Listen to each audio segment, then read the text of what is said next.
Euzu billahi mineşşeytanirracim. Bismillahirrahmanirrahim. Elhamdülillahi rabbil alamin ve salatu vesselamu ala rasulina Muhammed ve ala alihi ve ashabihi ecmaîn. Amma ba'd. Selamun aleyküm saygılı cemaat-i muslimin. Yüce Rabbimiz bu mübarek günde yapacak namazlarımızı, ibadetlerimizi, dualarımızı en güzel şekilde kabul makbul etsin inşallah. Saygılı cemaat, bugünkü mevzumuz vaazda ve hutbede anlatılacak mevzu namaz olacak. Namaz hakkında. En evvela bunu aytmak gerek ki İslam dini öğretilgende birçok halklarda, Türkiye halklarga İslam dini daha ziyade İran tarafından gelgeni için bizim tilimizde birçok İran tillerinden koçken din sözleri var ve onlardan birisi de namaz sözüdür. Namaz sözü Farsça bir sözdür. Farsça namaz aytılganda hürmetle ve teslim olarak egilmek manasında gelir. Hürmet etip özümüzün boysunmağa hazır olganımızı bildirmek için egilmek manasında gelir. Böyle aytıldı çünkü namazda hem ruku var hem secde var.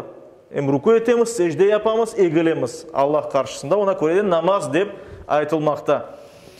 Arapçada ise salat, as-salah sözü kullanıla namaz için. As-salah sözünün esas manası duadır. Hem dua hem namaz. Bu da namazının hem de bir dua olganını bizge gösterir. Salat sözünün çoxusu ise salavattır. Salavat demek ki dualar ya da namazlar manasında Arap dilinde kullanılmakta. İşte dua ya da bir kimsenin büyük olganını aytmak, bir kimseye dua etmek manasında kullanılır Arap dilinde.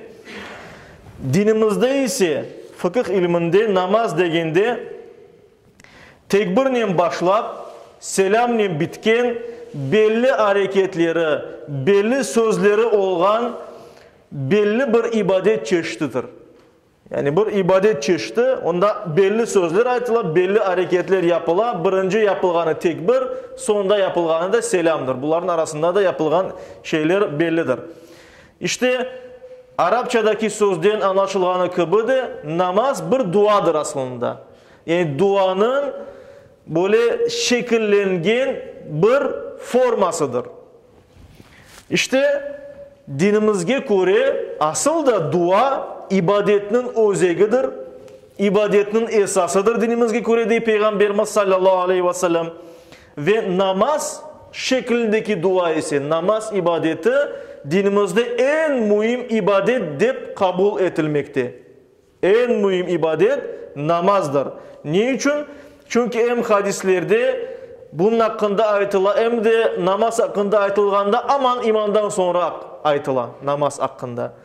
İslam'ın ikinci şartı biz deyimiz. Namaz İslam'ın direği, İslam'ın ikinci şartıdır. Aman kelime-i şehadetten sonra yani bir kimse iman etti mi bu imanını eşhedü en la ilahe illallah ve eşhedü enne Muhammeden abduhu ve rasuluh.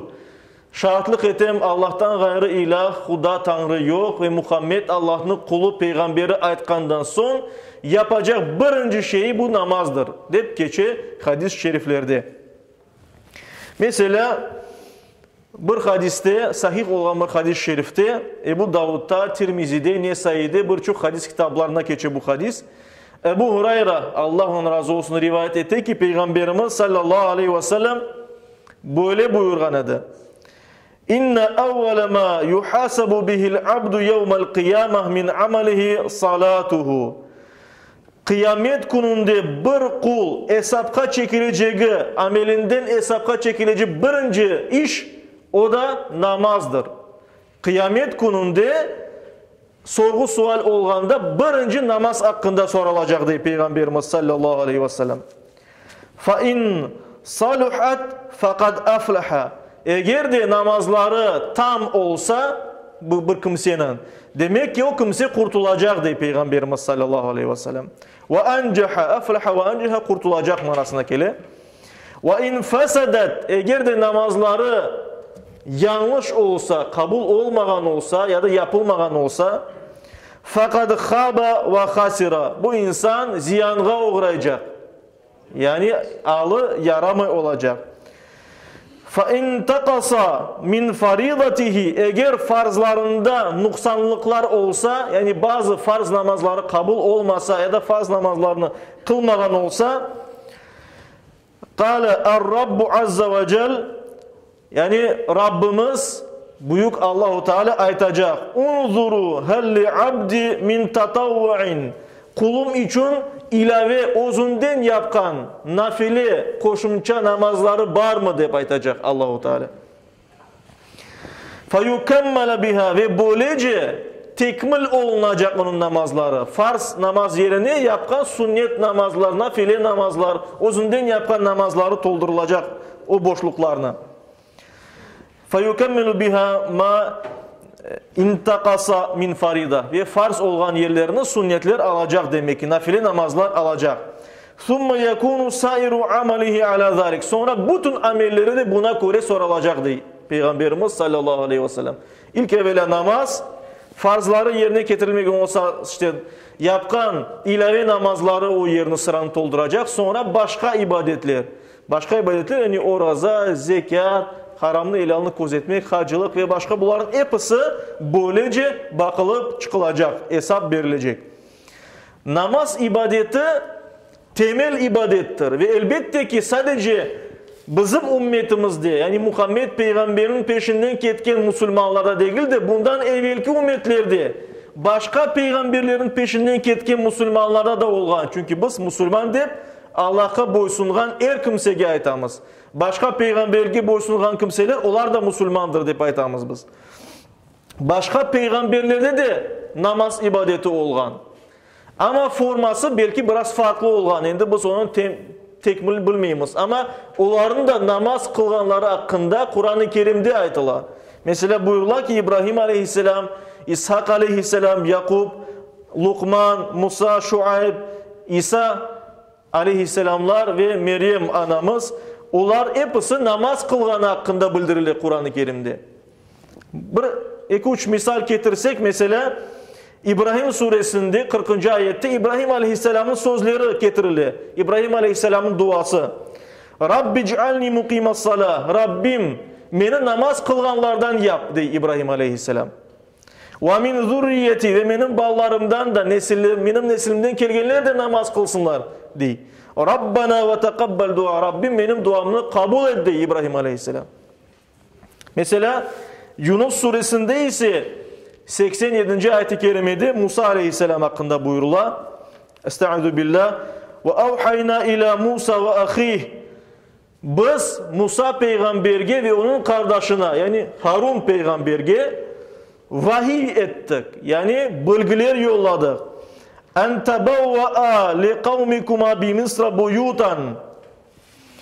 Mısır'da Yegipet ülkesinde yani Mısır ülkesinde onlar öz halkı için, Yahudiler için evler, merkezler tutsunlar. Bir evler tutsunlar Allah'a ibadet etmek için. Mabetler, ibadethaneler tutsunlar. وَجْعَلُوا بُيُوتَكُمْ قِبْلَةً Ve o evlerini merkez etsinler ibadet için. وَاَقِيمُوا الصَّلَاةِ Ve namaz kılsınlar diye Allah-u Teala Kur'an-ı Kerim'de. وَبَشِّرِ الْمُؤْمِنِينَ Ve iman etkenlerinin müjdesini verdi buyuruyor Allah-u Teala Kur'an-ı Kerim'de. Demek ki Yahudiler de namaz kılarlar. Ya da o vakitleri namaz kılarlar Musa peygamber vaktinde. Ve en son bir ayet getirerek de Meryem suresinde 30-31. ayet-i kerimelerde buyurular. İsa aleyhisselam hakkında. Biz bilemiz İsa aleyhisselam bir mucize olarak daha yanı dünyaya gelgen bir bala, bir sabi, bir bebecik olganı aldı laf etken edi bir mucize olarak. Ve onun lafları Kur'an-ı Kerim'de getirilir. Buyururlar ki estaizu billah. Kale İsa aleyhisselam o kiçkeni Meryem anasının kucağında olan bebecik böyle etti. İnni abdullah. Hiç şüphesiz ben Allah'ın kuluyum. Ataniyel kitabe ve cealeni nebiyye. Allahu Teala bana kitap verdi. Yani İncil vereceği hakkında mında aytılar. Artık verildi çünkü Allah-u Teala tarafından takdir edildi. Ve beni peygamber yaptı diye. Peygamber yapacak manasında elbet. وَجَعَلَنِي مُبَارَكًا اَيْنَمَا كُنْتُ Kayda olsam olayım beni mübarek etti. Bereket getirgen. bir insan yaptı deyip. Ve avsani bis salati ve zaka ve Allah bana nasihat emir etti namaz kılmakını ve zekat vermekini madumtu hayya men hayatta olganım müddetçe.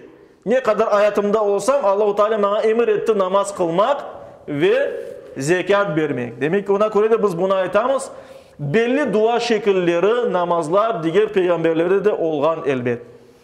Şimdi Peygamberimiz sallallahu aleyhi ve sellem'in bazı hadis-i şeriflerinde, bazı rivayetlerde geçiyor ki peygamberlik kelgen son birinci vaktlarda, peygamberlikin ilk yıllarında, ilk vaktinde Cebrail aleyhisselam meleklerin en büyüğü peygamberimizge sallallahu aleyhi ve sellem geldi ve onlar beraber Akabe aytılgan meşhur yerge bardılar. Çünkü anda Akabe biatları olup geçti, İslam tarihinde büyük olan Medine'lilerinin peygamberimizge biat etmesi.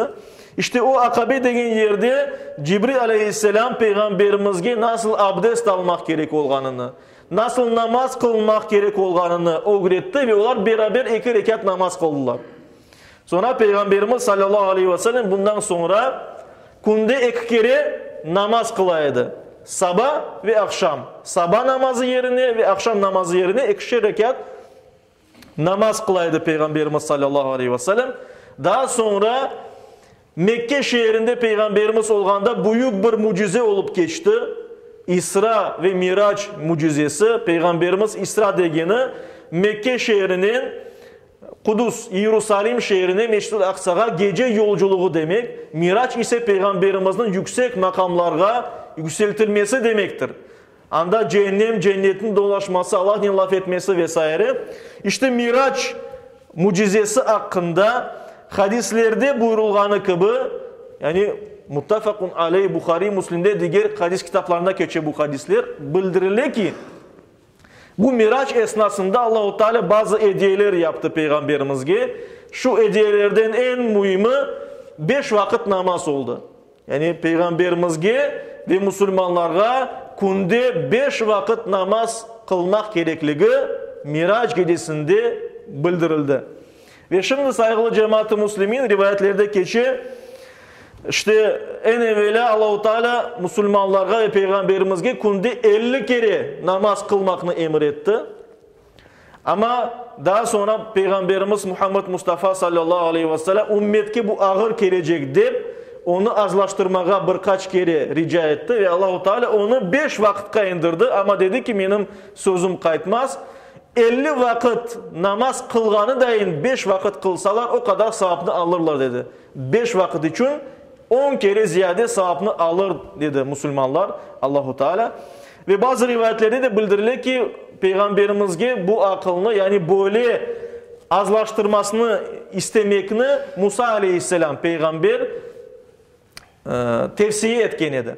Ama ne de olsa işte hadisleri göre biz anlayamız ki Peygamberimiz 5 vakit namazını işte Miraç mucizesi olan gecede bu emir olarak aldı ve bundan sonra başka ayetler de indirildi ve biz namazının farz namazının günde 5 kere yapılmak gerek olganını bilemiz.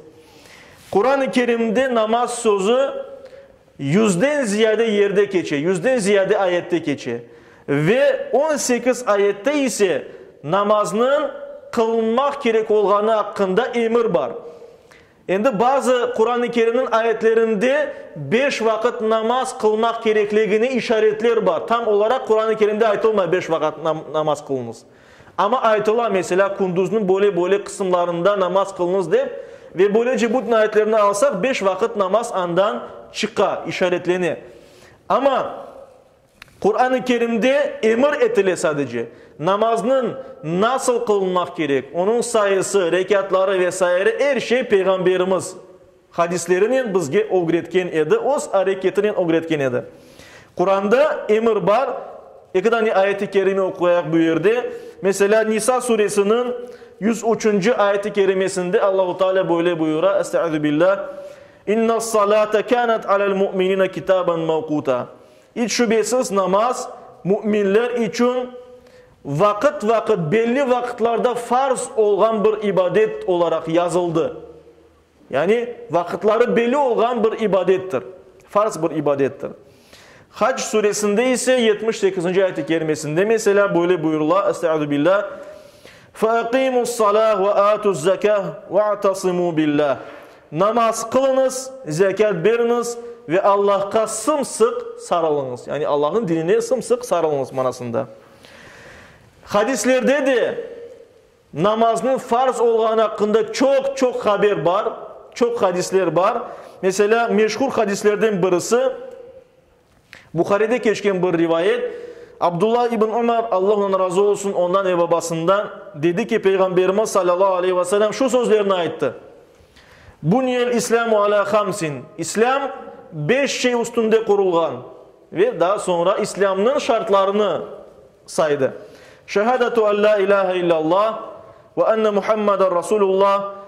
Allah'tan gayrı ilah, Tanrı Huda olmaganına şahitlik etmek, Peygamberin Allah'ın Muhammed'in Allah'ın peygamberi olganına şahitlik etmek ve ikamus salah, namaz kılmak ve itauz zekah, zekat vermek ve haccul beyt, Allah'ın evini yani Kabe'ni hacılıkka barmak ve savmu Ramazan ve Ramazan ayında oraza tutmak. Bunlar farz ibadetlerdir ve bunlar İslam dininin Allah'a boysunmakının temel ibadetleridir. Ve bundan da gayrı bu ayetlerge ve hadislerge esaslanarak icma-i ümmet var. Yani bütün İslam alimleri muteber alim olarak sayılan bütün İslam alimleri onlar namazının farz olganını, namazının 5 vakit olarak kılınmak gerek olganını ve nasıl umumi olarak namazın içindeki farzları hakkında fikirlerini beyan etkenler. Demek ki biz namaz nasıl kılsak öyle de Peygamberimiz sallallahu aleyhi ve sellem kılaydı. Bazı namazdaki hareketlerde ihtilaf var ama onlar endi mezheplerge göre farklı yapılar. Çünkü farklı rivayetler ve farklı çıkarılgan hükümler var. Namazın hakkında bütün tafsilatlar hadislerde geçe.